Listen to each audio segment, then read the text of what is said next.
وہ اس بیچاری خاتون کو اور پھر اس کے گھر پر جس طریقے سے حملہ کیا گیا، وہ تو اس کی بیٹی کی خوش قسمتی کہ غنیمہ جو ہے وہ اس وقت اپنی ماں کے پاس نیو دہلی گئی ہوئی تھی، ورنہ وہاں تو وہ اس کے ساتھ کوئی زیادتی بھی کر سکتے تھے۔ انہوں نے معصوم بچوں کو نشانہ بنایا، بالکل، اور یہ ایک ہندو مائنڈ سیٹ ہی ہو سکتا ہے۔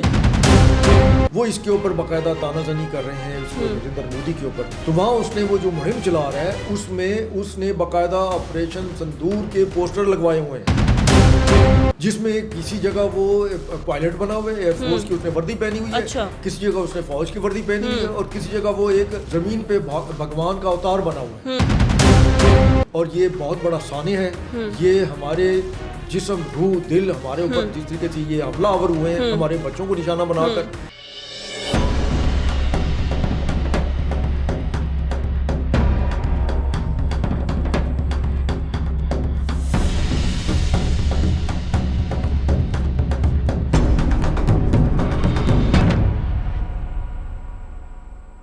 السلام علیکم ناظرین، ساؤتھ پنجاب ڈیجیٹل کے ساتھ میں ہوں آپ کی میزبان رقیہ بخت۔ ناظرین، بھارت اور بی ایل اے کا گٹھ جوڑ ثابت ہو چکا ہے۔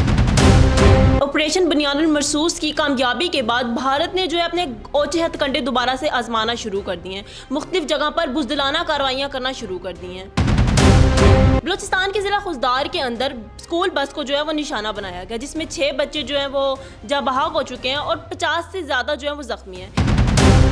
اسی موضوع پر گفتگو کرنے کے لیے آج ہمارے ساتھ موجود ہیں سینئر جرنلسٹ خالد بیگ صاحب۔ السلام علیکم سر۔ وعلیکم السلام سر، جیسے کہ بھارت نے کہا تھا کہ اس کا جواب ہم آپ کو بلوچستان کی طرف سے دیں گے، تو کیا آپ کو لگتا ہے کہ بھارت اپنی کارروائیوں پر دوبارہ شروع ہو چکا ہے؟ یہ لے جو ہے وہ پیداوار ہی انڈیا کی ہے اور وہ آج سے نہیں ہے، وہ تقسیم ہے ان کے فوراً بعد سے ہی، جس وقت اپنا وہاں پہ انہوں نے بلوچ سرداروں نے پاکستان کے ساتھ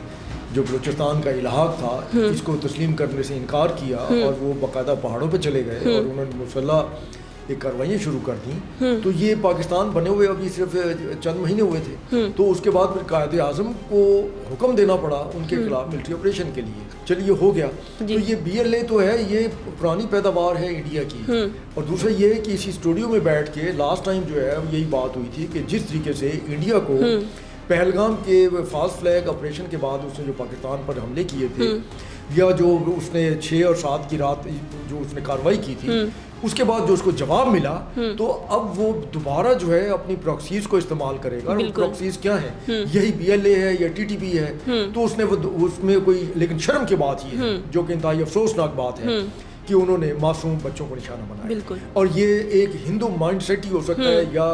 صہیونیت کا مائنڈ سیٹ ہو سکتا ہے جس میں بچوں کو نشانہ بنایا جائے، جیسا کہ غزہ میں ہو رہا ہے، وہاں بھی معصوم بچوں کو نشانہ بنایا جا رہا ہے۔ تو یہ بالکل وہی مائنڈ سیٹ ہے کہ بچوں کو جو ہے اس طریقے سے شہید کیا جائے تاکہ اس کی تکلیف جو ہے وہ پوری قوم جو ہے محسوس کرے۔ لیکن پاکستان جو ہے الحمدللہ وہ دہشت گردوں کے خلاف پہلے سے ہی متحد بھی ہے، اور پاکستان کی عوام کے حوصلے بھی جو ہے وہ بلند ہیں، وہ اس طرح کے اس کے اونچے ہتھ کنڈوں سے جو ہے پاکستان کمزور ہونے والا نہیں ہے۔ اور اگر انڈیا، نریندر مودی یہ سمجھتا ہے کہ وہ اگر اس طریقے سے ہمارے بچوں کو نشانہ بنا کر انہیں شہید کر کے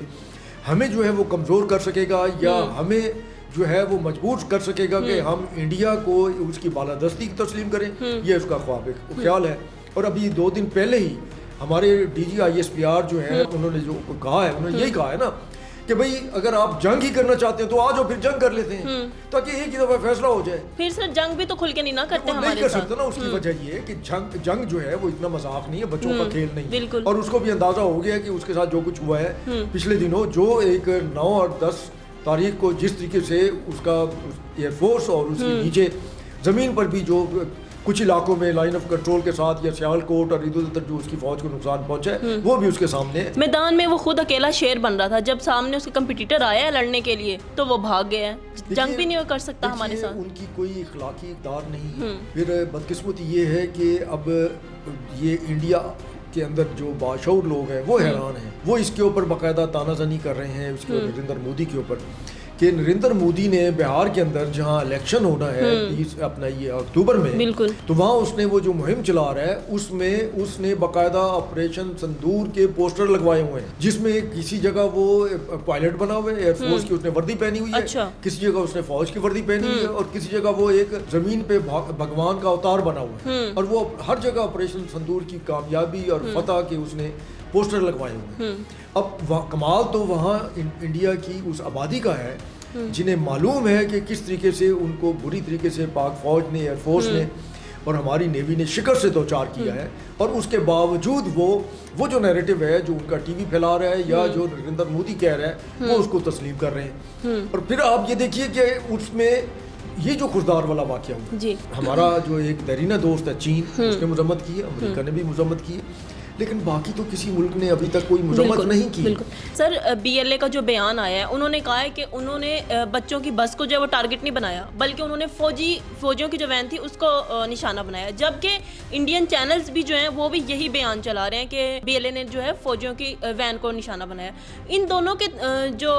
میسیج آ رہے ہیں ان میں سیم ہی بیان، آپ کو نہیں لگتا کہ صاف صاف ہاتھ نظر آ رہا ہے انڈیا کا اس کے اندر؟ دیکھیے اس میں انڈیا ہی ملوث ہے، اس میں ہمارے ہر سیاسی جماعت کا ہر لیڈر، ہمارے ہر باشعور شہری، ہر طبقہ اس کو چاہیے کہ انڈیا کے خلاف پروٹیسٹ کرے. انڈیا اس میں ملوث ہے اور یہ بہت بڑا سانحہ ہے. یہ ہمارے جسم، روح، دل ہمارے اوپر جس طریقے سے یہ حملہ آور ہوئے ہیں ہمارے بچوں کو نشانہ بنا کر انہیں شہید کر کے، اس کے اوپر جو احتجاج ہے وہ ہر سطح پر ہونا چاہیے. اور اس میں زیادہ خوشی یہ ہے اور بہت اچھا اقدام ہے کہ ہمارے field marshal general Asim Munir جو ہیں وہ اور وزیر اعظم خود جو ہے فوری طور پر وہ کوئٹہ پہنچے ہیں. انہوں نے جو زخمی بچے تھے ہسپتالوں میں ان کو جا کے پیار کیا ہے، ان کو حوصلہ دیا ہے اور ان کو بتایا ہے کہ آپ نے جو ہے ہم سب آپ کے ساتھ کھڑے ہیں. ٹھیک ہے. اور بات یہ ہے کہ جو اس وقت انڈیا جس طریقے سے وہ پہلے 10,000 دفعہ کہہ چکا ہے کہ ہم جو ہے بلوچستان کی علیحدگی کے لیے کسی بھی حد تک جا سکتے ہیں. سی پیک کے اوپر بھی ان کا جو ایک نیریٹو ہے، جو ان کا بیانیہ ہے وہ کسی سے ڈھکا چھپا نہیں ہے. 2016 میں نریندر مودی نے لال قلعہ پہ کھڑے ہو کر باقاعدہ دعویٰ کیا تھا کہ وہ سی پیک کو روکنے کے لیے کسی بھی حد تک جا سکتے ہیں. تو اس کے لیے اس کے بعد سے ہی وہ انہوں نے دہشت گردی میں بہت زیادہ اضافہ کر دیا. پھر یہ ابھی چند ہفتے ہی ہوئے ہیں، 2 مہینے ہو گئے ہیں، یہ جعفر ایکسپریس والا جو وقوع ہوا تھا جس میں 100 مسافر ہمارے جو ہے وہ شہید کر دیے گئے جو نہتے تھے. ٹھیک ہے. تو اس کے بعد پھر وہاں بھی اس کو کسی نے، دنیا نے اس طریقے سے جو ہے اس کی مذمت نہیں کی جیسا کہ پہلگام میں دیکھنے میں آیا. تو اب بھی وہی صورتحال ہے. ضرورت اس بات کی ہے کہ ہم کچھ عرصے کے لیے ہمارا میڈیا، ہمارے سیاستدان داخلی سیاست کو چھوڑ کر سب سے پہلے دہشت گردی جو ہے اس کے خلاف متحد ہو کر جو ہے پوری قوم یکجو ہو کر جو ہے ان کے خلاف کارروائی کرنے کے لیے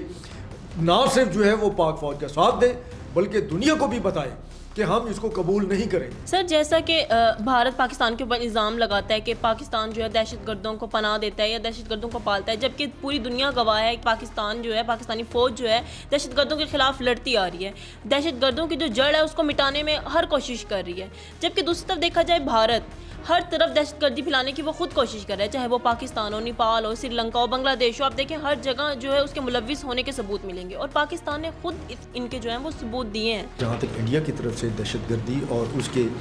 پاکستان کے خلاف کارروائی ہیں تو وہ تو بنگلہ دیش بھی اس کا وکٹم ہے، وہ تو نیپال بھی اس کا وکٹم ہے، وہ تو بھوٹان بھی اس کا وکٹم ہے، سری لنکا جو ہے وہاں اس نے کتنا عرصہ جو ہے وہ دہشت گردی برپا کیے رکھی. اور پھر مالدیپ کو دیکھ لیں جو سمندر سے کافی فاصلے پر ہے. اس کے انڈیا کی پوری کوشش تھی کہ وہاں پر کسی طریقے سے اپنی کنٹرول کر سکے. تو وہ انڈیا کے جتنے ہمسائے ہیں اس وقت بھی انڈیا کو سوچنا چاہیے کہ وہ بر صغیر میں بالکل تنہا ہو چکا ہے اپنے انہی ہتھ کنڈوں اور انہی کارروائیوں کے ذریعے. اور اس وقت اگر اس کو سب سے بڑا جو تھریٹ ہے وہ اس وقت اس کی جو شمال مشرقی ریاستیں ہیں جن کو 7 سسٹرز کہا جاتا ہے، وہاں حالات بہت دیگر گون ہیں. اتنی بری حالت ہے کہ وہاں پر جو ہے باقاعدہ پچھلے 3 سال سے جزوی اور کبھی مستقل کرفیو لگ جاتا ہے اور اس میں کمی نہیں آ رہی. پھر آپ یہ دیکھیے کہ ان کا جو مائنڈ سیٹ ہے وہ یہ ہے کہ انہوں نے اپنی ہی جو ایک فوج کی نمائندہ تھی، اسپوکس پرسن تھی، جو اپنا صوفیہ جو ہے اس کے ساتھ کیا کیا. وہ تو حالت یہ ہو گئی کہ حالات کو بگڑتے دیکھ کر کے اس کے بعد فوج کے اندر بھی جو ہے مسائل پیدا ہو سکتے ہیں. ان کے سپریم کورٹ نے سویا موٹو لیا اور وہ جو اس کا اتر پردیش کا جو تھا یا مدھیہ پردیش کا جو ہے وزیر تھا اجے شاہ، تو اس کو باقاعدہ جو ہے انہوں نے کہا ہے کہ یہ وکٹم ہے. اس نے اس کو دہشت گردوں کی بہن قرار دی ہے اور دہشت گردوں کی بہن اس لیے قرار دی ہے کہ انڈیا کو پاکستان کی طرف سے جو ہے وہ شکست کا سامنا رہا ہے. تو یہ کیا بات ہوئی اگر اس کو کس نے بنایا تھا اسپوکس پرسن؟ تو انڈین آرمی چیف نے بنایا تھا. تو اس کا مطلب ہے کہ پھر اصل دہشت گردوں کا جو بھائی جو ہے وہ تو پھر ان کا آرمی چیف ہے. بالکل. وہ اس بیچاری خاتون کو اور پھر اس کے گھر پر جس طریقے سے حملہ کیا گیا, وہ تو اس کی بیٹی کی خوش قسمتی کہ وانیما جو ہے وہ اس وقت اپنی ماں کے پاس نیو دہلی گئی ہوئی تھی, ورنہ وہاں تو وہ اس کے ساتھ کوئی زیادتی بھی کر سکتے تھے. جیسا کہ اس کے بھائی سمیر کو مارا پیٹا انہوں نے, باقاعدہ زخمی کیا اور زخمی کر کے سڑک پر پھینک گئے. لیکن پولیس نے ابھی تک وہاں پر وہ جو دہشت گرد تھے وہاں اس کو انہوں نے کسی کو بھی ابھی تک کرناٹک میں وہاں ابھی تک کسی کو گرفتاریاں نہیں ہوئی.